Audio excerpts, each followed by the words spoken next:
Okay, All so right. Chris, first of all, thank you so much for finding time to talk with us. We really appreciate it.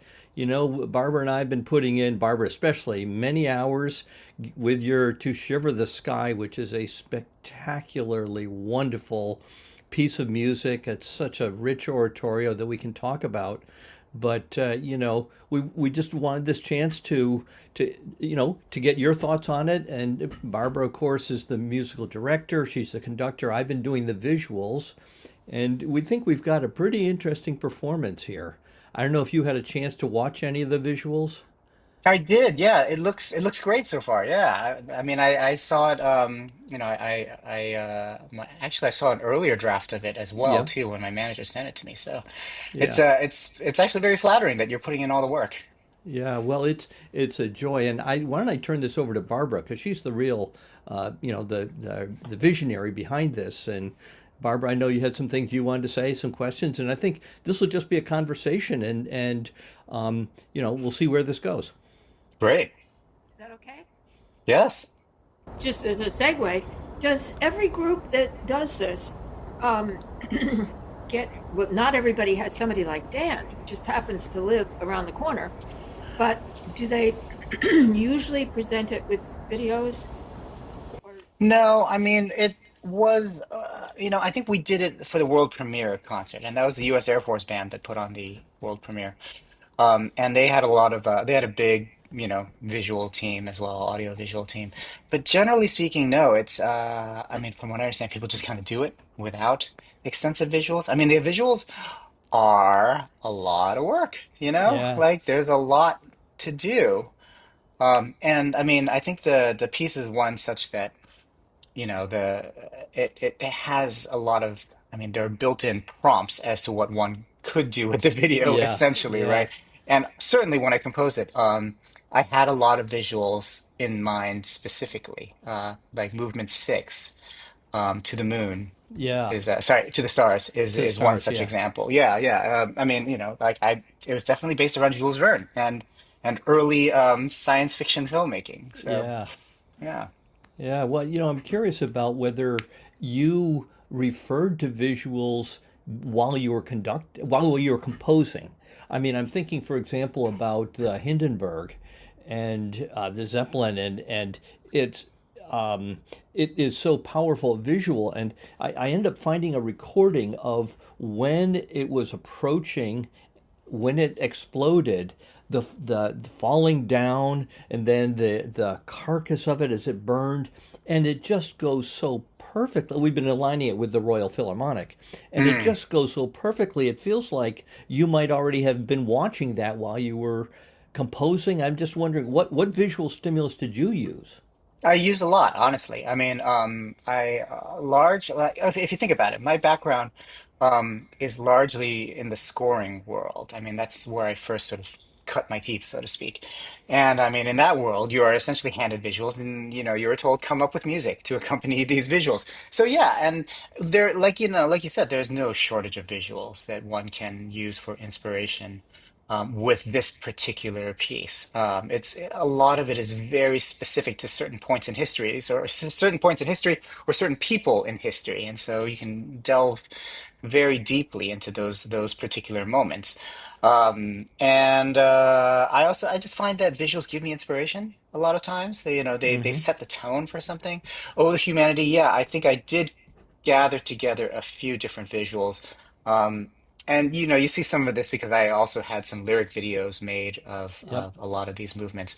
And the visuals weren't necessarily of the Hindenburg crash, but they were often of the Hindenburg in various other capacities, even before the crash. Yep. And I mean, yes, I find that that's a very potent source of inspiration. Yeah.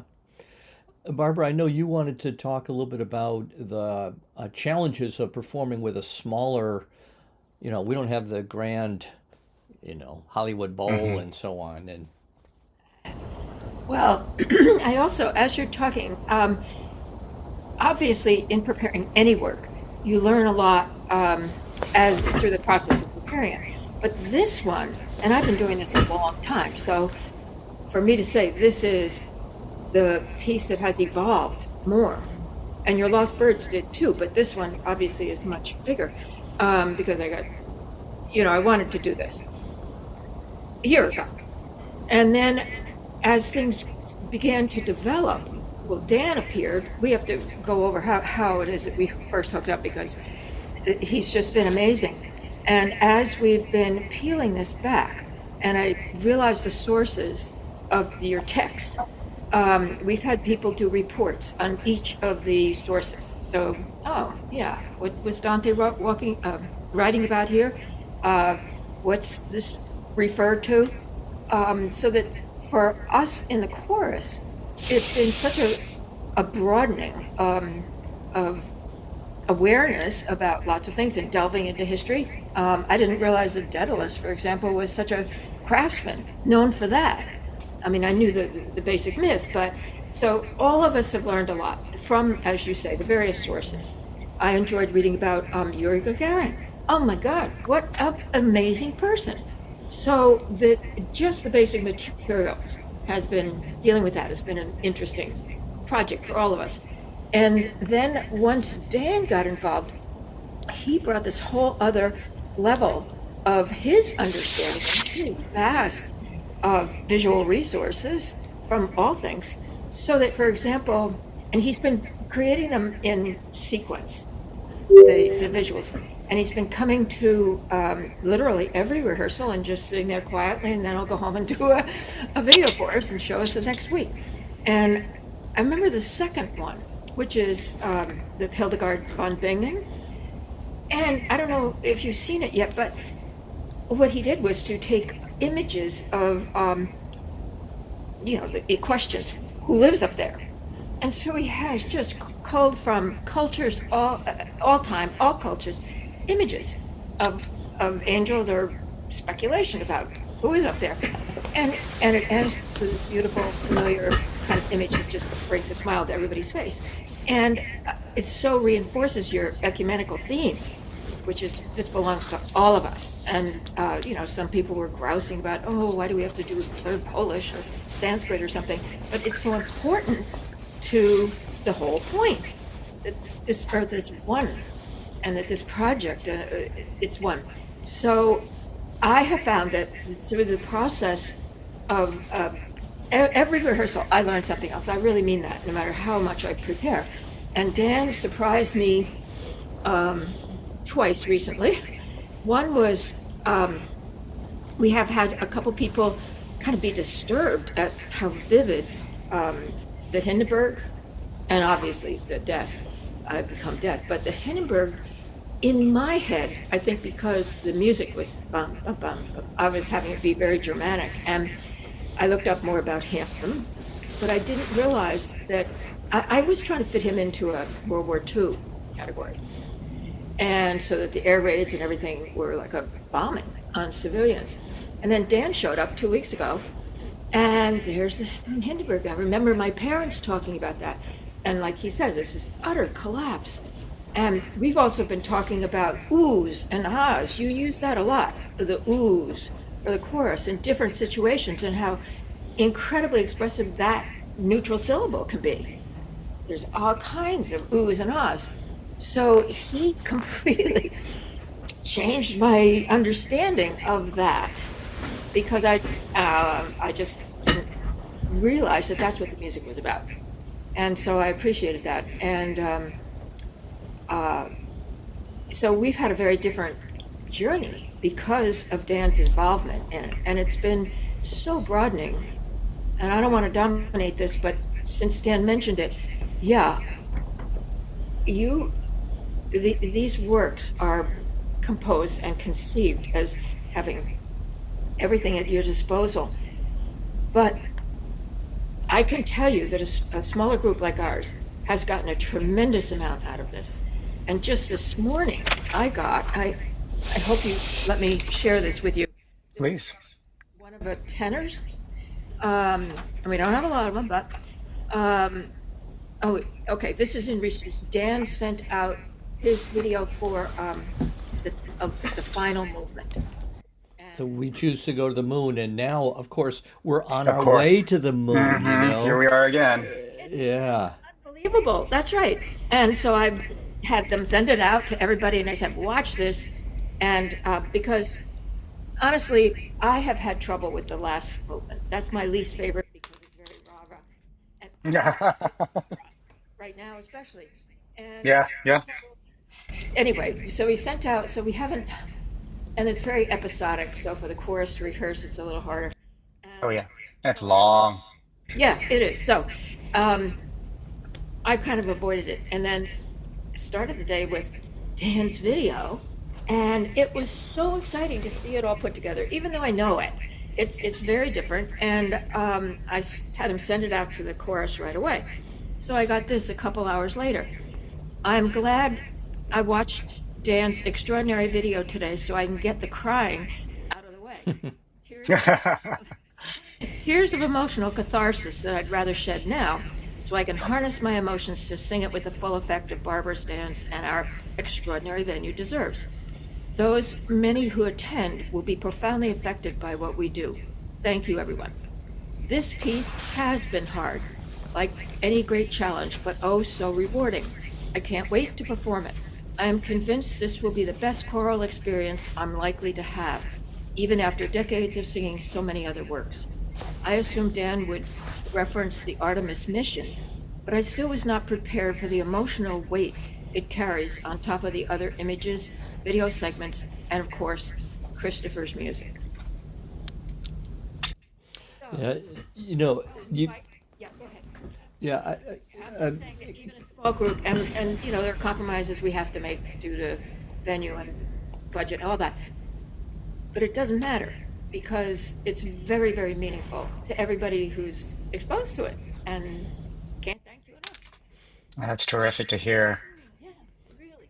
I love to hear it too.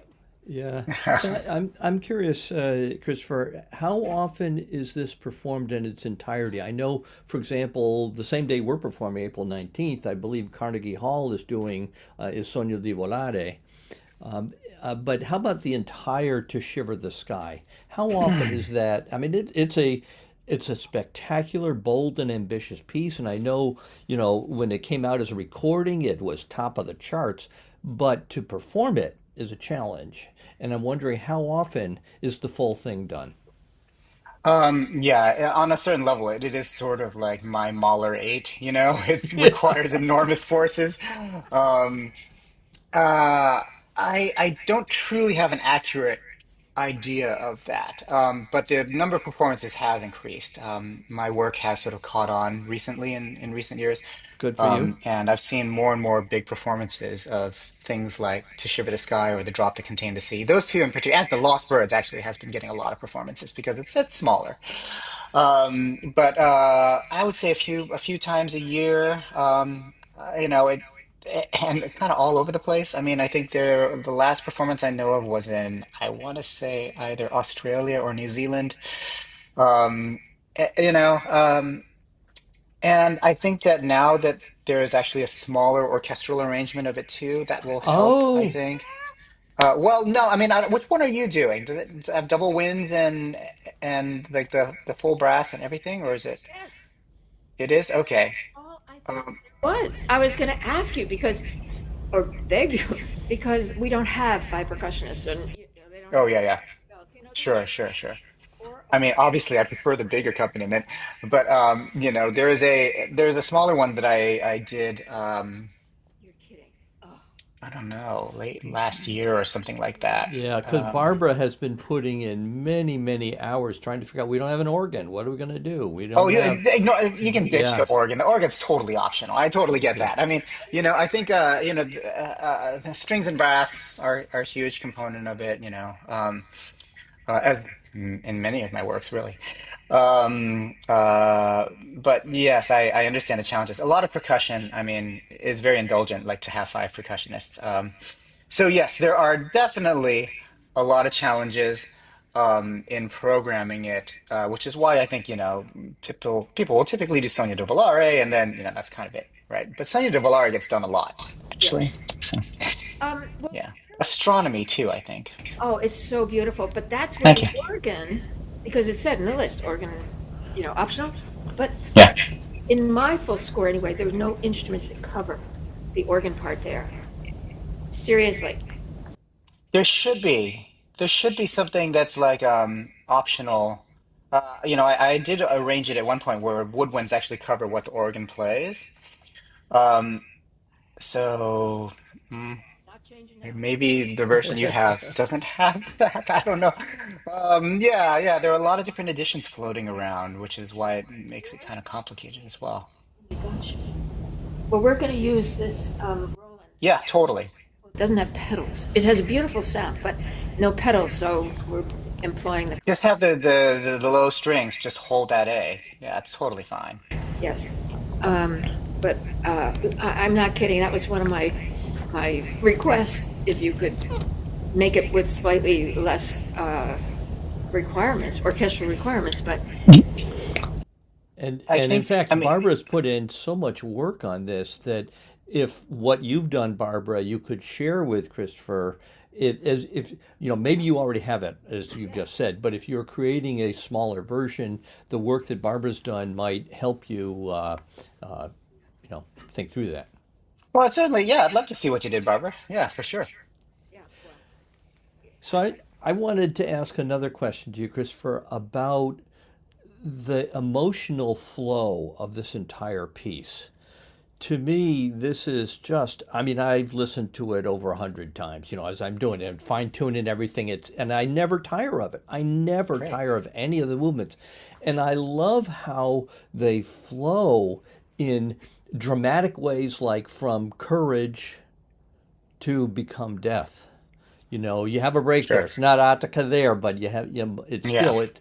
But that throughout, we were talking, Barbara and I, about how there's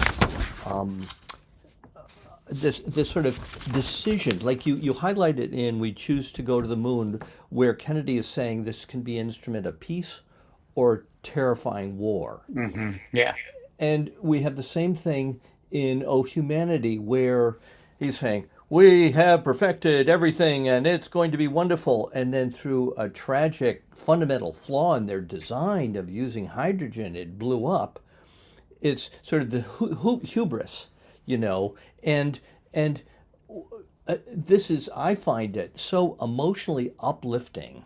The entire piece, this time in our history, we have to say that this is a terrible time in our history, and it's a time where we hope the audience will feel this uplift.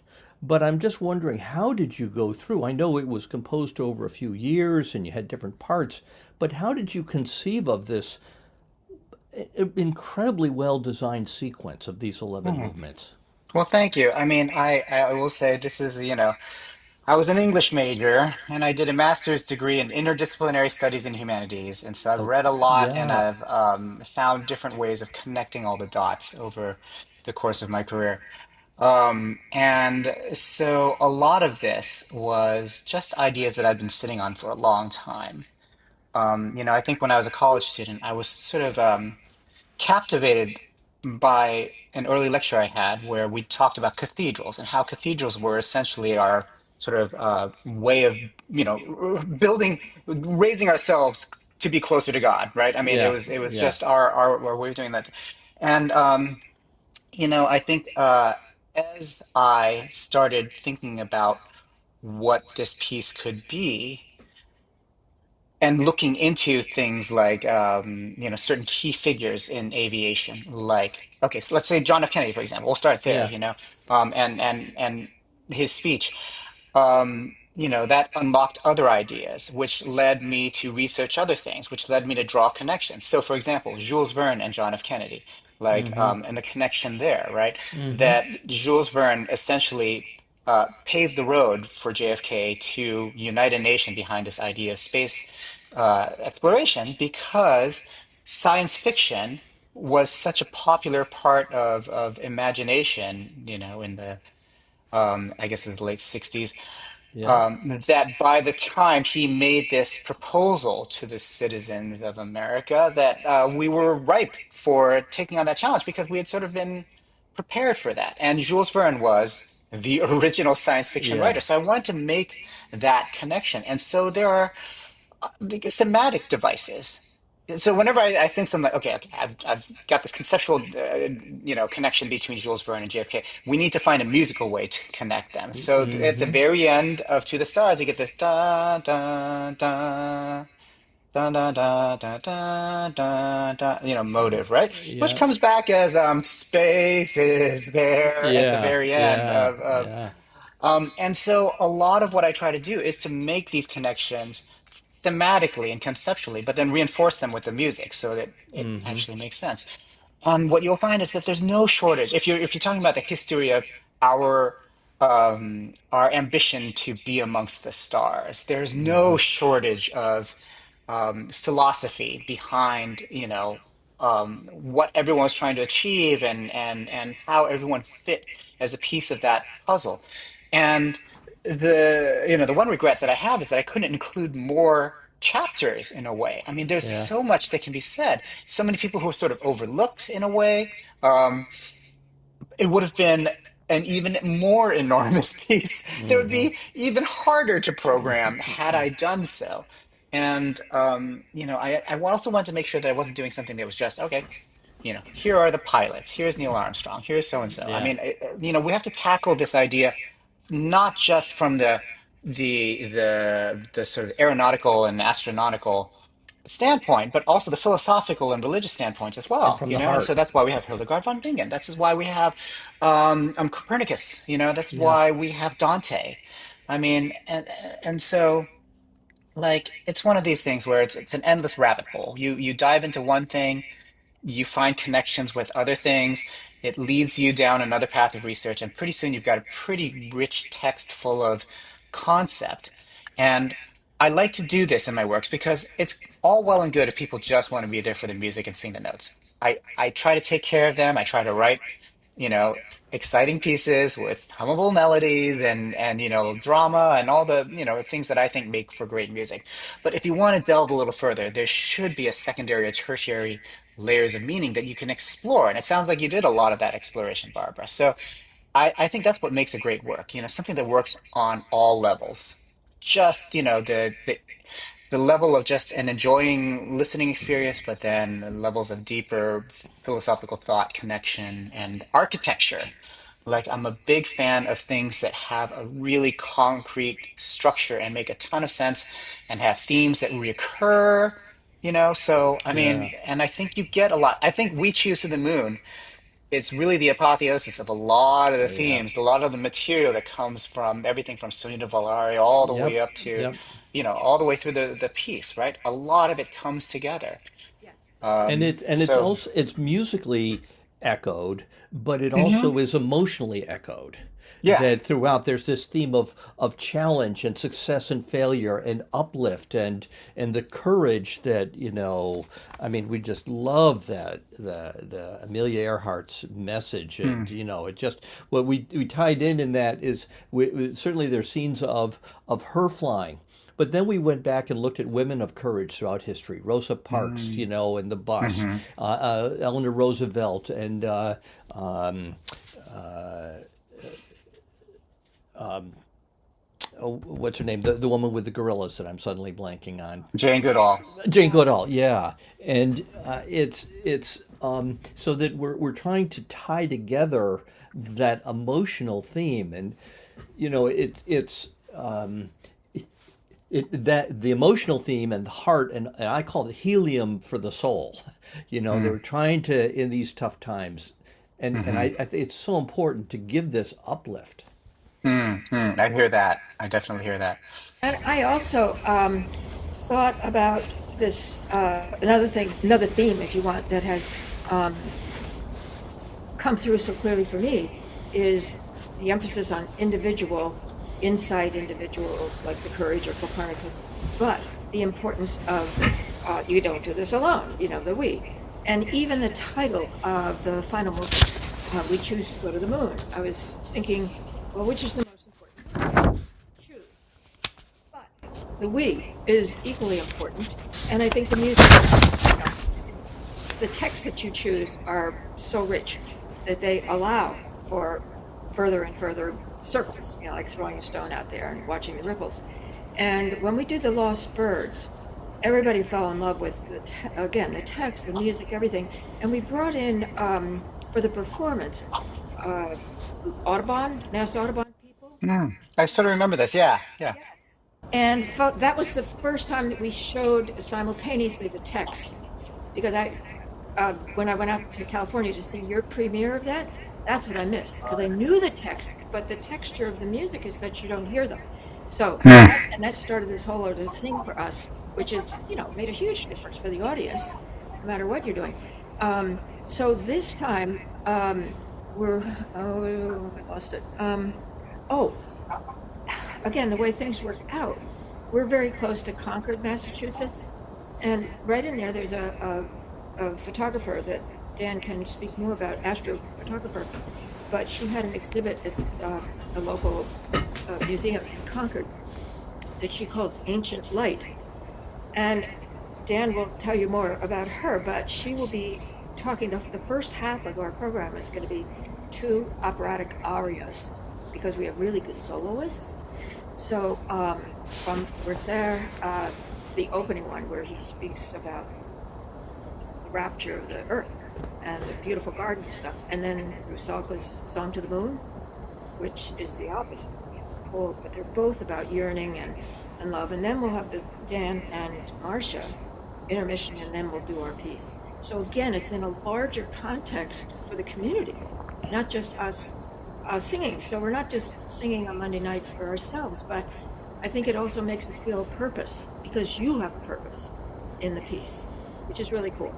So Dan, Yeah, I think we really need to thank you from our hearts yeah, for the purpose you've put into this, that all of us have felt challenged to move above what we thought we could do and do even more. It's sort of the metaphor of the music is how can we go do the impossible things, and it's sort of so I'll mention Marcia Wilcox is this astrophotographer in astronomy. We have a combination of views of galaxies and stars and so on taken by Hubble and Webb telescopes, some imagery of Copernicus, but also her photographs. She has got this telescope she puts out in her backyard, and it's fairly dark, no night lights around, and she does these long time exposures Mm. and creates this absolutely gorgeous views, very evocative and emotional views that we've interspersed in this. She's very articulate, and we're sort of saying, Christopher Tin wrote this in 2016, 2019, if I'm not mistaken. Uh, is that Yeah, something like that. Yeah. yeah, and that at that time, this photograph shows the light that was leaving the stars when he was writing this Mm. this piece. So we're trying to tie this together. It's a beautiful concept, and she's gonna give a brief talk about that. But it's just showing how this has impacted on so many people. That's great. I mean, I will tell you what I love to do is to create these very sort of conceptual works that have that create a lot of prompts for engagement across other disciplines too. Yeah, Lost Birds was one such. The Drop That Contained the Sea, To Shiver the Sky. They're all highly conceptual in construction and can lead towards, for example, in an educational setting, like student engagement, writing about things like extinction or water yeah, conservation, yeah, things like that. It's why it takes me so long to come up with these concepts too, because yeah, it's not just as simple as like, okay, here's 12 pieces and they're all yeah, loosely to do with this theme.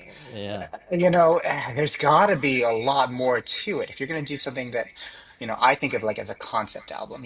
At the heart of it, I'm a kind of a bit of an old hippie, right? Like yeah. so, if I'm going to Sergeant make Pepper's the Lonely classical, Hearts Club Band. exactly, right, or Yeah, Dark Side of the Moon or something like. If I'm yeah, going to do this, I'm going to do it, right? yeah, And so coming up with the concepts and then actually seeing them through all the way it's just a long process. I mean, and same thing with the Lost Birds. It's like, you just go in, you start with this idea of bird extinction. You maybe hear the story about the passenger pigeon, which is my starting point for all of this. But then you really explore what it meant to live in the late 19th century, what it meant to look at the sky and see, you know, it blackened by birds, what it meant to be, for example, a woman poet at the time, like having your audience, and what it meant to be living in a time of industrial revolution where, the world around you is rapidly changing, and things like the refrigerated rail car and railroads were Hmm. suddenly changing the landscape. So, I mean, I think I probably spend more time on Wikipedia reading about things than I actually do writing the music on a certain level. But it's just I believe that if you're going to do something like this, that the depths of meaning that it should hold should be so deep that you can go into it and just it's a pathway into the history and the whole a deeper understanding of the issues at the core of the piece itself. So. I Yeah. mean, I hate that it takes me like 5 years to crank one of these out, but that's just kind of how long it takes. Well, let me just give you a little bit of background how I got into this visual stuff. I've been involved in Earth and space science education all my career, a number of NASA and NSF grants and so on. But long story short, I was the senior education manager for the International Space Station. Oh, That meant I worked with young people as they designed and launched their own experiments to space. wow. Of how spiders make their webs. I mean, it's interesting. Spiders actually are able to make their webs, even in the weightless. Because it's the tension between the threads, just like in music. There's this tension and the flow and so on. Huh. But in my work with NASA, I supported the astronauts as they do Earth photography. Over the Hmm. past 25 years, they've taken over 6 million photographs. And my job is to manage that archive of photographs for the astronauts, for the Global Association of Astronauts. So I've been working with, I used to use them as lecture aids to talk about plate tectonics and so on, because you see the mountains of Mount Everest and so on. But I found that the most power came when I shut up and we had musicians Hmm. figure out what music went with flying through an aurora, what Hmm. music went through flying over the undulations of the Sahara, Hmm. and nighttime flights, and their movies are just awesome. So I've been now I've done probably over 100 pieces that have this music, working with world class award winning musicians. I do it all for free because we have to take care of our planet Earth. So Hmm. I want to offer to you, if you're interested, I have this entire archive of, most of them have never been seen by anybody before. They're just these beautiful individual photos and movies, and you're welcome to use them as inspiration and for whatever piece you might want. And this sort of flying over the earth is powerful. But the Yeah. other thing is that this piece has transcended that by Hmm. requiring not just a sort of the view of Earth, but also of humanity, of Hmm. these historical figures and so on. And if other future performers of this piece would like to use these visuals, we can offer them it. I'm not looking for royalties here. I'm saying that if this can help future performers align the music, and I don't know if this interests you, but I'm making this offer to you. I sincerely appreciate it, and I very well might take you up on that, Dan. I mean, I think nowadays, like, um, having an audiovisual component to a performance is actually a very appealing thing for a lot of ensembles, and to know that you've actually done it with very bespoke imagery is very exciting. So thank you. Yeah. Now, I assume that I've done these now with the Royal Philharmonic and that incredible studio recording you did in Abbey Road. It's just really wonderful. We're going to be recording Stow and the sounds of Stow. Hmm. We expect actually to give the final movement, the we choose to go to the moon, with the Stow recording to the Kennedy Library in Boston Oh, as amazing. a Okay. sort of a, because it honors Kennedy and this whole Yeah. whole thing.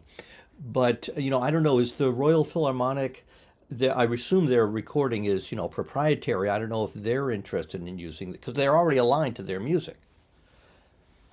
Okay, so uh I And I've been think using, I that should say, I've been using those internally the way yeah, yeah, no, I understand. I yeah, understand. Yeah, yeah, yeah, yeah. yeah, To as a way to edit, something to yeah, edit to. I get it. I yeah, totally yeah, get it. Yeah. I mean, okay, there's a record label involved, which is why yeah, I'm like, yeah. okay, so who do we have Decca, to is talk it? to about, Yeah, yeah, Decca. Yes, but I would love to certainly connect about this more and see what we can do. sure. Well, so you think about that and consider it. I will also, when we finish this call, send you the Kennedy that 11th movement for you to watch. I think, given what we're now as we speak on the way to the moon again, I think you might Yeah, appreciate we're it. doing it again. Yeah, yeah. Yeah. It's very Um, exciting. so Barbara, did you have any other questions about sort of interpretation, or I don't know, anything else that, with this wonderful chance we have to talk to Christopher, that might help you? Um, I just can't tell you how much people have enjoyed the whole process. I mean, it's been a process. We've all evolved tremendously. And I've sent the orchestra uh, all of the links for the videos as well as the text. So that, because they said that it's really hard to watch while they're playing, and we only get two rehearsals with them. So uh, hopefully it will be. I love the way that it expands everybody's sense of history, like you say, and literature, the whole thing. I did get two. I asked for singers to send me any questions. You've answered a lot. One of them had to do with the fact that she has trouble because you didn't use key signatures that much in. Uh, Oh, yes. the key signature thing. What is it? The The key key signature signature thing. thing. Can you explain why? Yeah, absolutely. Okay.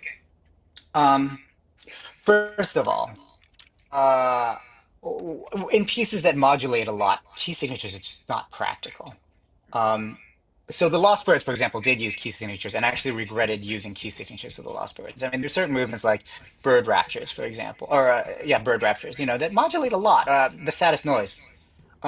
And then, you just find yourself changing key signatures all the time. Um, it's easier to sight read when the accidentals are put into the bar itself. Like you get fewer errors.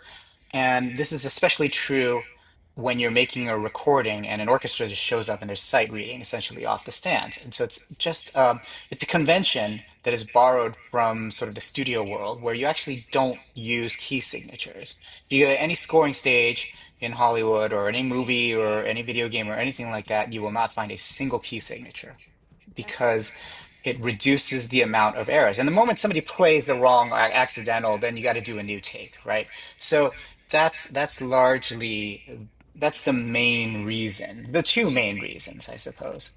She had some familiarity with that. I didn't, but she's just was wanted me to ask that. And she apparently works with movable dough, and so she finds herself as a singer has a lot more trouble reading because she's used to thinking, and it just shows how everybody learns differently. But that's a really very good explanation. Is it similar with? She was also pointing out that it neither piano vocal scores or the vocal parts you don't use a lot of slurs, a lot of ties, but not slurs. Is that That yeah, that was an engraving choice. I in the past and since I mean, actually since I've started working in opera, I've started using slurs a lot more. But in the past, like I was going by the convention where the line extension or the dash extension showed the slur essentially, and that just made for a cleaner vocal score. But I think I adapted my way of working once I started working in opera because yeah, as you might know, my very first opera commission was to complete Puccini's Turandot. And so I had to match Puccini's engraving conventions with my engraving conventions. And once I started doing that, I thought, okay, let's just start doing slurs. And also, like when I moved my catalog over to Boozy and Hawks, they have their own in-house style, and so I was like, all right, fine, I'll just, do what everyone else is doing. I'm just, rather than doing what I think looks the best, because I think those slurs are a little bit unnecessary if you have the word extensions. I'll just do the slurs because now that Boozy and Hal Leonard are publishing my works, they just take them and they put the slurs in anyway. So, all right, I'll start doing slurs. Thank you. That's a great answer. And I have here that, again, we sent it out to people, the New York Times review of your completion of Turndo, once again, plays right into our hands. And you mentioned your use of uh, the a reference to Wagner's Tristan. And I wondered, because I had noticed this is right at in Oh Humanity. Yep, yep, yep, yep. You got it. You got it. You got it. Yep, yep, yep. Right before. Yep, you got it. Exactly. So I thought so. Okay, great. Easter eggs. I love putting little, little things, for inside jokes and stuff like that. Yeah, I love that stuff. Right. The second movement, the beginning is the same as the last, the vocal lines. Um, now I can't remember. Da da da da da da da. It's kind of it's similar. Anyway, great. Thank you. um, I had another question. I wanted to thank you. First of all, as we went through this, one of our chorus members is from the Ukraine. Evgenia, I don't know if you recall, but she texted you about thinking, because of what's happening with Russia, of that this the power of the spirit in Russian was very difficult for her. I remember And this. Yeah. yeah, and you said that you were about to do it somewhere, Lithuania or something, and you're going to do Hmm. hums or something. We Hmm. had considerable discussion about this, about Hmm. whether we needed or the value and importance of making a political statement. I'll give another example.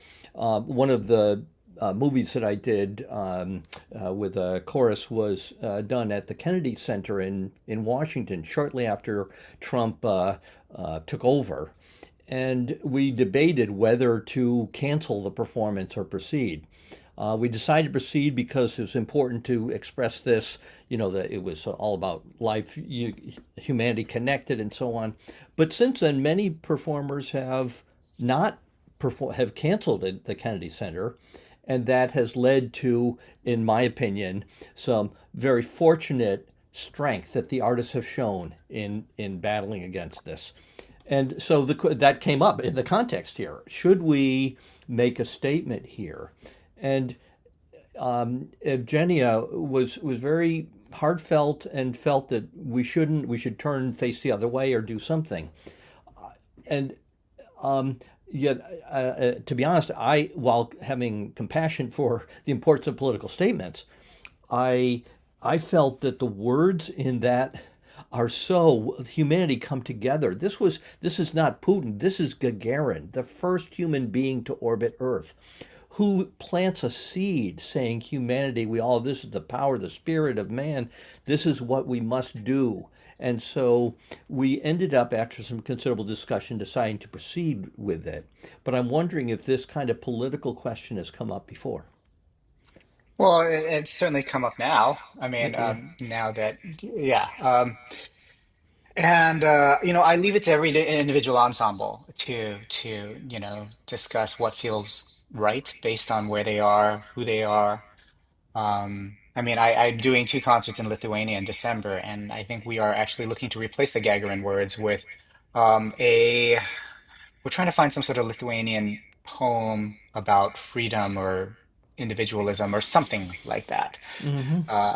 Fortunately, it's not hard to remap words onto the Gagarin text. That particular movement, Yeah. it's very cyclical. Yeah. Um, you mentioned the Kennedy Center. I have certainly been somewhat connected to the drama, ongoing drama there because I work regularly with Washington National Opera, and as you probably know, they left. Yeah. And they have recently commissioned me for a new opera, and Good for you. I Congratulations. thank you. How exciting. And yeah, it's great. I was just in Cincinnati workshopping it actually, and I'm very glad that we have now dodged this question of, it's no longer at the Kennedy Center, and I'm very grateful for that. I mean, it's a historic building, and I loved having my work done there. Loved conducting on that Yeah. stage. I mean, but you can't work under. you just can't work there anymore. Like um, it just became such a politicized institution all of a sudden when it never was before. Yeah. So I think that everyone has to, make the statement that they feel appropriate to the time and place where they're in, and I'm supportive of that. I don't want anyone to think that they need to maintain a certain like fidelity to the words that I chose or anything like that, just purely out of like artistic fidelity. I think, you feel free to change the words to suit, the statement that you're trying to make. Well, That said, if the statement you're trying to make is not the statement I want to make, then I'm not going to be a part of this, right? Yeah. Yeah. But I understand your singer's concern and issues, and I'm sympathetic.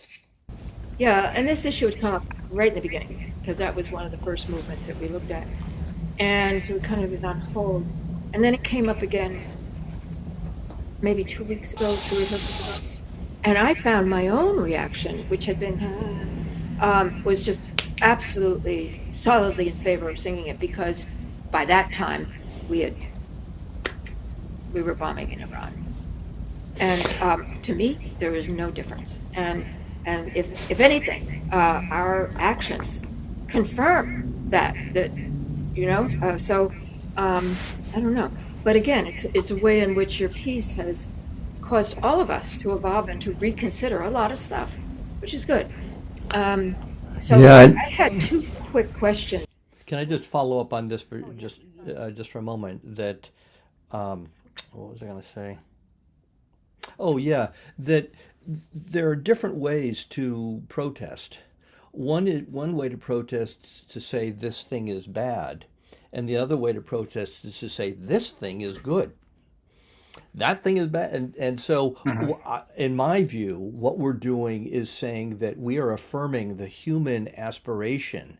We're singing. I mean, when I heard them singing, the rehearsals just gotten better and better, and just feel the depth of them saying, una volta che verrà, it just comes out of them, and that aspirational, in my view, is the way this piece is a political expression because it is affirming the power of self, and that's kind of the way I think of it. I mean, I think one of the core messages that I was trying to put in Shiver was that uh, space flight, was an international collaboration. Um, The and International it's Space one that, Station, 38 yeah, well, countries. sure, yeah, Yeah. absolutely, right? I mean, it was an internet, and also like it's one that stretched across centuries, and we're not just talking Hmm. about, the 20th century, and we're not just talking about, from the start of rocket technology, but we're talking about those visionaries who dreamed that we could even be up there someday. Hmm.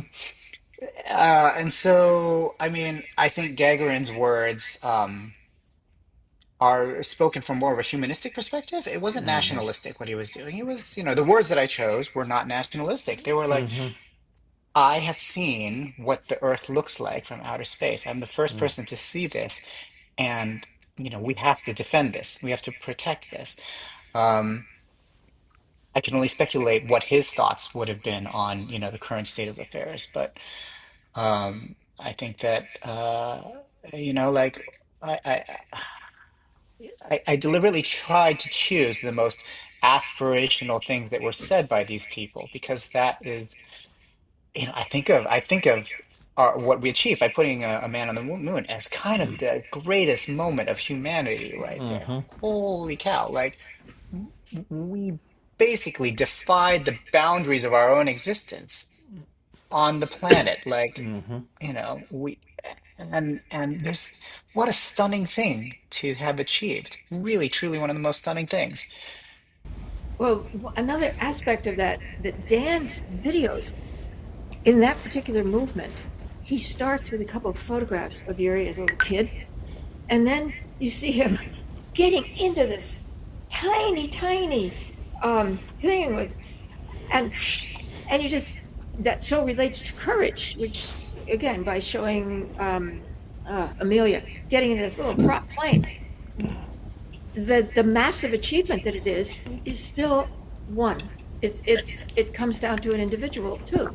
So I think that again, the video just enhanced that. I'm great. I'm glad. I'm thrilled. I'm Yeah, thrilled. Yeah. yeah. So I'm looking at the clock, and I don't know how much time you have, but we don't want to take too much of your time. But we're wondering if you might be willing to give a welcome message that we can play at the concert before we begin. Certainly, we could craft pieces of things that you said. You've been very articulate. But I'm imagining you just taking a moment to welcome people to the sounds of Stow and this performance of To Shiver the Sky, and maybe a little bit of your vision of why you wrote this piece or something. Would you be willing to just take a moment to do that? Yeah. You want me to do it right now? Sure, unless you need a moment to think about it. No, I can. I mean, I can do it. Yeah, sure, sure. Okay. All right. So you're recording, right? Yep. All right. Hi, everyone. Christopher Tin here. I just wanted to welcome you to this performance of my piece, To Shiver the Sky. This is the work that I composed over the course of a few years prior to the pandemic. And in my mind, I was trying to capture one of the greatest achievements of all of humanity, which was to break the bonds of Earth and to put ourselves first in the skies and then in the stars. This is a piece that I believe tries to highlight truly the best aspects of humanity and tells the story of spaceflight as an international collaboration that spans centuries. And so I hope you enjoy this performance. And thank you all for coming tonight. Perfect. Wonderful. Great. Thank you. Yeah. So, do you have any questions for us? When's the concert again? April 19th, April the 19th. same Okay, day as wonderful. the Carnegie. It's coming up soon. Oh yeah, that'll be oh good. Yeah. Yeah. A lot going on that night. Good. Excellent. Boy, that's really coming up, huh? A couple weeks Oh, from now. yeah. It Okay. is. And so That's exciting. yeah. Are you going to post like footage of the concert online or anything like that? Yeah, we certainly will. We're going to post Great. your interview. I hope that's okay. But Yeah, that's fine. Yeah. we're going to record the entire concert, and we're contemplating what to do in the future with this. And Barbara's the musical director, of course. But what we were talking about is creating the same videos that you've seen with the Royal Philharmonic, but with Sounds of Stowe. And so that Right, right, right. who knows where that will go. And maybe with the Royal Philharmonic, if you are interested in using these visuals with that recording, we can work together. But we do anticipate recording the entire thing and then posting it. Am I correct, Barbara? That's it in somebody else's field realm. Yeah. Okay. Okay. Okay. Well, Good. anyway, I hope. I mean, I personally, I don't know if there are other rights issues that are involved, but personally, I would love to see it online. So, Yeah. Okay. yeah. It's Terrific. unfortunately this date is the only one where we could get a venue, i.e., a high school stage that was large enough, and it's school vacation week here. It's the start of school vacation, which really hurt our numbers of singers, potentially the audience, the whole thing. So it's once again you keep running into practical things, which I'm sure you're very aware of. On the other hand, we've appealed to an incredibly wide um, uh, airplane pilots, astrophotographers, birders. You can just go through the list of people who dream of flight. I mean, we call it dreams of flight, which has to Hmm. shiver the sky, but who have those dreams of flight. Hmm. Do you fly? No, I mean, not myself. Yeah. You fly with music and emotion in the heart, I suppose. Sure. Yeah. Yeah. Let's put it. Let's say that. Yeah. Yeah. Yeah. Yeah. Okay. My spirit soars. We'll There put you go. links to that wonderful comment of the tenor that I read to you in the beginning. That's how we all feel, and in particular, this at this time, like Dan said, it's been a real opportunity to. Yeah, my birthday was last Monday. It was a real Oh, happy birthday. people would say, "Oh, what are you going to do for your birthday?" And my favorite thing, other than horsing around with grandkids, is a rehearsal on something like this. So And that's how we all feel about it, and that's a wonderful thing. Thank Yeah. you. And I'll say for myself, this has been the most challenging and enjoyable movie music pieces I've ever worked on. It just is ceaselessly absorbing, inspiring, and just what you put together here, Christopher, is just an astounding masterpiece. And I just wanted to Thank you. say that to you and thank you for, our opportunity to do something with it. I'm honored. Thank you very much. That's very kind of you. Thank you. Oh, what's your opera? Just in general, the It's one about Georgia O'Keeffe. oh, Oh, really? wow. Oh, there's a visual. Okay. I know, right? I know. Okay, yeah. Yeah, yeah. It'll be going up in DC in almost exactly a year. Oh, I still wow. need to write it. So, Oh my goodness, that'll be wonderful. yeah, it's a great project, actually. Yes. Where are they going to perform it? Uh, I can't reveal Oh, those okay. details yet. Yeah, Okay. I wish All I right. could, but it's Yeah. not the Kennedy Center. I'll tell you that Yeah. much. Yeah. Okay. Well, thank you so much for taking an hour with us, Christopher, and really for sharing your soul with us. We really No, you appreciate two it. are And very kind. yeah. Okay. Thank you. Okay, nice All to chat right. with you both. Take care. Bye Take bye. care. Bye.